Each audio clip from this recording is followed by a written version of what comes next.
तेज बारिश, बिजली की करकराहट और भेड़ियों के रोने की आवाजें। माधव और सुमित्रा भीगते हुए लकड़ियों का भारी गट्ठर सिर पर रखे संघर्ष कर रहे हैं। सुमित्रा हौंफते हुए, माधव, रुक जाइए, अब और पैर नहीं उठ रहे। ऐसा लगता है विधाता ने हमारी किस्मत में केवल पत्थर और कांटे ही लिखे हैं। हिम्मत मत हार सुमित्रा, अंधेरा जितना घना होता है, सुबह उतनी ही करीब होती है। बस ये नाला पार कर लें, फिर हमारा गांव आ जाएगा। अचानक एक नीली अलौकिक रोशनी झाड़ियों के पीछे से फूटती है। एक दर्दभरी लेकिन मधुर आवाज गूंजती है, बचाओ, कोई है। सुमित्रा भयभीत होकर, माधव, यह क्या है? कोई भूत प्रेत या जंगल की कोई माया? नहीं सुमित्रा, यह आवाज किसी तड़पते हुए जीव की है। चलो देखते हैं। वे देखते हैं कि एक विशाल सफेद गाय, गौरी, परी है। उसके शरीर से चांदी जैसी चमक निकल रही है, लेकिन उसके पैर से नीला खून बह रहा है। सुमित्रा, हे नारायण, यह गाय, यह तो साक्षात कामधेनु लग रही है, पर इसके घाव। गौरी धीमी मानवीय आवाज में, डरो मत पुत्र, मैं स्वर्ग की एक भनकी हुई आत्मा हूँ। इस धरती के जहरीले कांटों ने मेरी उड़ान रोक दी है। क्या तुम मुझे थोड़ा जल दोगे? माँ, आप जो भी है, आज से आप सुरक्षित है। हमारी कुटिया छोटी है, पर हमारा दिल बहुत बड़ा है। सुबह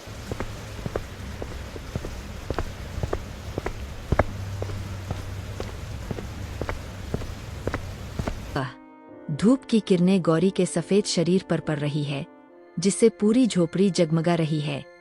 सुमित्रा गौरी के घावों पर हल्दी का लेप लगा रही है। गौरी, सुमित्रा, तुमने अपनी रात की अंतिम रोटी का टुकड़ा मुझे खिला दिया। तुम खुद क्यों नहीं खाती? माँ, खिलाने में जो सुख है, वो खाने में कहा। मेरा एक बेटा था, कान्हा। उसे गायों से बहुत लगाव था। वो भी ऐसे ही मुझे एक एक निवाला खिलाता था। आंखें भर आती है। गौरी भावुक होकर, कान्हा सुंदर नाम है। सुमित्रा माँ, तुम्हारे आंसू बेकार नहीं जाएंगे। स्वर्ग में सोने के महल है, पर वहाँ ये निस्वार्थ प्रेम नहीं मिलता। आज से मैं तुम्हारी बेटी हूँ। भैरव सिंह घर पर शराब पी रहा था। तभी भोलू दौड़कर आता है। मालिक, अनर्थ हो गया। उस कंगाल माधव के घर में एक जादुई गाय आई है। वो बोलती है मालिक, और सुना है उसके गोबर से भी खुशबू आती है। भैरव सिंह लालच से चमकती आंखें, बोलती है? अगर वो बोलती है तो मेरे दरबार में बोलेगी। माधव जैसे जूहे के पास ऐसी अनमोल चीज नहीं। वो गाय अब मेरी होगी। चलो। भैरव सिंह कोड़े फटकारते हुए आता है। माधव डरकर बाहर आता है। भैरव सिंह, ओ माधव, सुनाए तूने कोई सफेद हीरा छिपा रखा है। मेरा पुराना कर्ज ब्याज समेत 10,000 मुद्राएं हो गया है।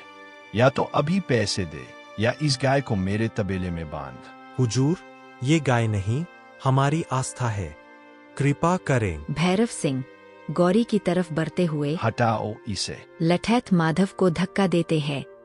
सुमित्रा बीच में आकर चिल्लाती है, रुकिए। वह अंदर से अपना पुराना मंगलसूत्र और कान के बाले लाती है। ये लीजिए जमींदार जी, ये मेरे सुहाग की आखिरी निशानी है। इसे ले जाइए, पर मेरी गौरी को मत ले जाइए। ये हुई ना बात। ठीक है, आज के लिए इसे छोड़ता हूँ, पर याद रस, 1 महीने बाद फिर आऊंगा। तब पैसा नहीं, ये गाय मेरी होगी।